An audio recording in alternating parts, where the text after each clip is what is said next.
En primer lugar, gracias a la Liga para la Educación y la Cultura Popular por invitar a la Federación de Mujeres Progresistas a participar esta mañana aquí, al Ayuntamiento de Fuenlabrada también, y sobre todo teniendo en cuenta que para el movimiento feminista, puesto que mi organización es feminista y yo quiero hablar un poco de feminismo en esta mañana aquí, es prioritario y estratégico contactar con la comunidad educativa por la importancia que tiene en eso de construir la ciudadanía, contar como cómplices con la comunidad educativa. Decía Victorino que la ciudadanía es una cuestión ideológica y además es un proceso de conquista. Pues si esto lo relacionamos con el feminismo, pues no, nada más claro que una cuestión ideológica y un proceso de conquista es el que llevamos a cabo desde el movimiento feminista desde hace ya varios siglos. Es más, ciudadanía y feminismo han ido siempre o deben ir siempre de la mano. Precisamente el feminismo como tal movimiento viene a surgir con nace la Ilustración y en la Revolución Francesa, que es cuando surge el concepto de ciudadanía. ¿Por qué digo esto? Pues igual que cuando empiezan con las ideas de la Ilustración, la idea de que todos los seres humanos son iguales y que no deben existir privilegios, las mujeres empiezan a pensar que si son todos los seres humanos, porque solo van a ser iguales los hombres y debemos de quedar excluidas las mujeres. Es así como una vez que se pronuncian por la idea de la Ilustración, que se defiende a lo largo de todo el siglo XVIII, la idea de igualdad como unida al concepto de ciudadanía, y cuando se promulgan dos textos fundamentales, como es la Declaración de Independencia de Estados Unidos en el año 1776 y la Declaración de los Derechos del Hombre y del Ciudadano en 1789, que además, como sabéis, ambos textos, pero muy especialmente la Declaración de los Derechos del Hombre y del Ciudadano, que se llaman así, del hombre y del ciudadano, no porque se utilice terminología sexista, sino porque era exclusivamente dirigida para los hombres y para el ciudadano, a pesar de que declaraba como valores universales la libertad y la igualdad de derechos. Sin embargo, excluía de ese concepto de ciudadanía, excluía expresamente a las mujeres. Y yo creo que aquí debemos mencionar, es interesante que mencionemos a alguien importante, porque con su ideología y con su tesis, con su aportación teórica, sirvió para construir el contrato social que arrancó de la Ilustración, que arrancó de la Revolución Francesa y que en nuestro país ha estado vigente, sigue vigente por desgracia todavía, pero vamos, al menos formalmente, hasta el año 75, en el que se modificó el Código Civil, y como derecho fundamental en el año 78, cuando se proclama nuestra Constitución. Pues bien, Rousseau decía algo así como que la política pertenece a los hombres, igual que les pertenece la racionalidad, la jerarquía, la cultura, el temple, el valor, el carácter y el acuerdo. Las mujeres deben estar excluidas de la política y limitarse al buen arreglo de la casa, a la obediencia, a la dulzura y, en general, a facilitar la libertad y el éxito de los varones a cuya autoridad han sido subyugadas. Parece mentira que esto proclamado en el año 1789, pues por desgracia, hoy en el año 2013 todavía sigue vigente en muchos aspectos, y esto es el sustrato en el que subyace algo tan importante y que a todos nos llega día a día con una lacra tan tremenda como es la violencia de género, y es esa supuesta superioridad de los hombres y esa sumisión o sometimiento que las mujeres debemos a los hombres, y que nace de esta cultura del contrato social formulado por Rousseau, por el que para los hombres debía estar reservado el espacio público, el espacio del prestigio, del poder, mientras que para las mujeres debíamos estar relegadas al espacio doméstico, fundamentalmente al cuidado. Digo que parece mentira que esto que se promulgó, como digo, con la Revolución Francesa, pues hoy, con esto de la crisis de valores, y ya que se ha contado por mis predecesores en esta mesa, pues después de tantos años de lucha, resulta que todavía seguimos en esas, ¿no? Después de haber conseguido la declaración de igualdad y que se proclame así en todos los textos de reconocimiento de derechos, y en el que se proclame con carácter formal en todos los ámbitos, y después de lo que hemos conseguido avanzar en algunos países, especialmente en España en los últimos tiempos, con leyes tan importantes como es la Ley Integral contra la Violencia de Género, pero sobre todo la Ley de Igualdad Efectiva entre hombres y mujeres, y también la Ley de Atención a la Dependencia, pues resulta que nos encontramos en una tesitura en la que se pretende volver todavía a este viejo contrato social por el que a las mujeres se nos debe relegar al espacio doméstico de nuevo, a cuidar a nuestros hijos, a nuestros mayores, a las personas que necesiten atención y cuidado, que eso arranca de este modelo de contrato social, y a los hombres se le debe reservar el espacio y la esfera pública. Esto no se proclama evidentemente de manera clara, sino lo triste de esto es que se realiza de una manera sutil. Es que no tienen que decirlo. Si todos los servicios públicos, cuando se habla del desmantelamiento del estado del bienestar, ¿a quién afecta fundamentalmente? A todos los ciudadanos y ciudadanas, pero muy especialmente a las ciudadanas, porque si todos los servicios públicos que se desmantelan son los que van destinados, pues por ejemplo, la atención a los niños, la escuela de 0 a 3 años, la atención a los dependientes, los comedores escolares, las actividades extraescolares para poder compatibilizar vida personal, laboral y familiar, etcétera. Todo eso que hace posible, porque la sociedad todavía nos sigue atribuyendo a nosotras la obligación del cuidado, hace posible que las mujeres nos incorporemos y nos mantengamos en el mercado laboral, o incluso las más afortunadas se promocionen en el mercado laboral. Si todo eso tú lo quitas, y además el empleo que destruyes es el empleo al que va destinado es el sector servicios, con esos servicios públicos, educación, sanidad, servicios sociales, etcétera, que son servicios fuertemente, son empleos muy feminizados, no tienes que hacer nada más. Es que las mujeres volvemos a casa y no tenemos posibilidad de volver a casa. Siempre que se nos siga atribuyendo la obligación del cuidado, no se hace nada para que se nos quite esa obligación, esa carga, esa parte de la mochila, y además destruyes el empleo donde mayoritariamente estamos empleadas las mujeres, pues no hay que hacer nada más. Las mujeres nos volvemos a casa, volvemos al hogar y volvemos otra vez a ese contrato social que, como digo, formuló Rousseau hace 3 siglos, pero que todavía sigue vigente y que una y otra vez nos empeñamos en revalorizar. Pues bien, vuelvo otra vez a la Revolución Francesa porque me interesa contar cómo, a pesar de que las mujeres tuvieron un papel muy importante en todo lo que fue el desarrollo de la Revolución Francesa, si pensamos en las imágenes, en la iconografía de la Revolución, la imagen es una mujer con la bandera, las mujeres tuvieron un papel muy preponderante, y lo traigo porque esto mismo, por ejemplo, en la primavera árabe, yendo a Egipto, teníamos allí a todas las mujeres de papel protagonista,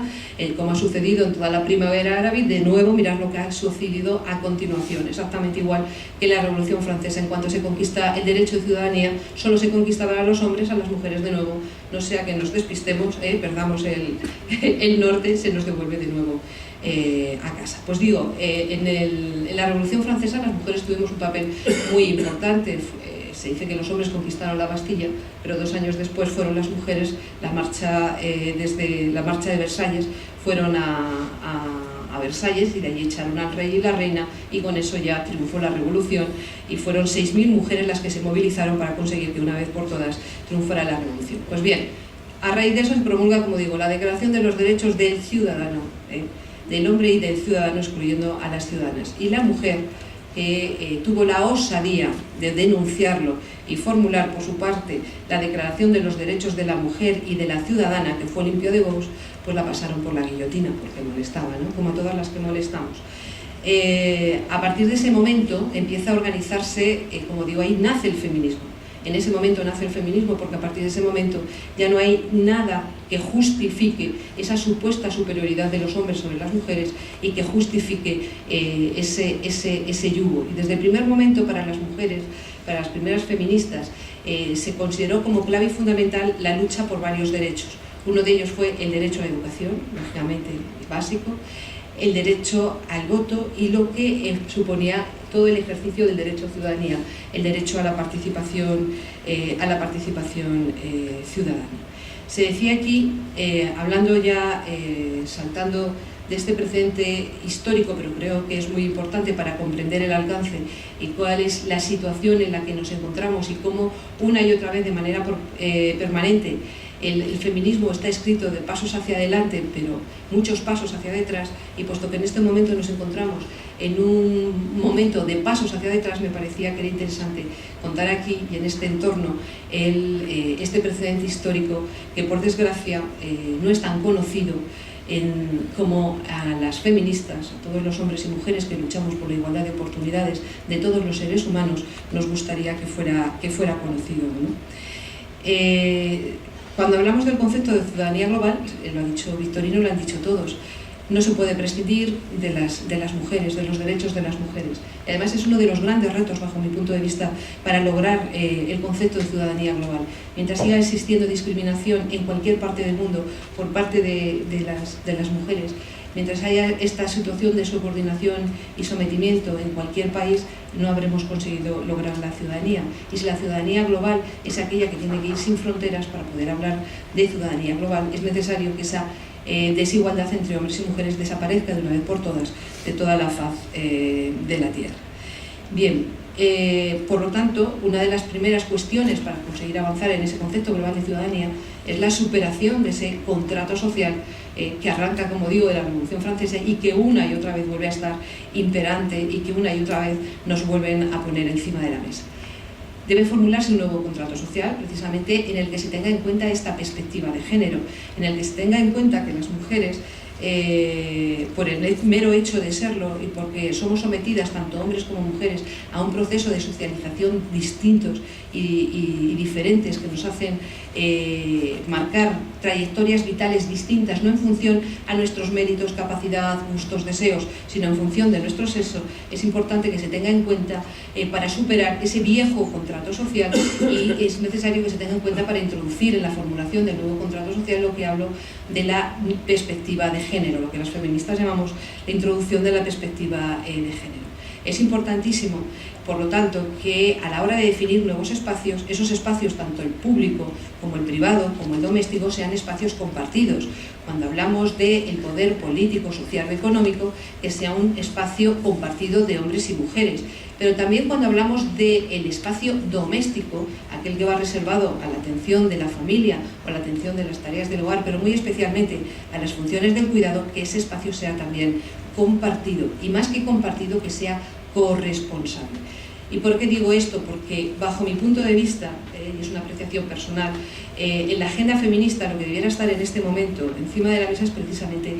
el compartir el cuidado.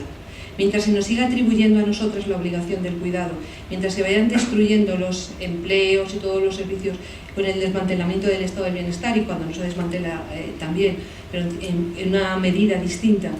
todo lo que es compartir el cuidado y hacer posible que las mujeres adquiramos empoderamiento político y social, que no se puede adquirir si no va acompañado del empoderamiento económico. Si no somos capaces de hacer eso, pues no seremos capaces de vivir una sociedad realmente libre e igual y con plena ciudadanía.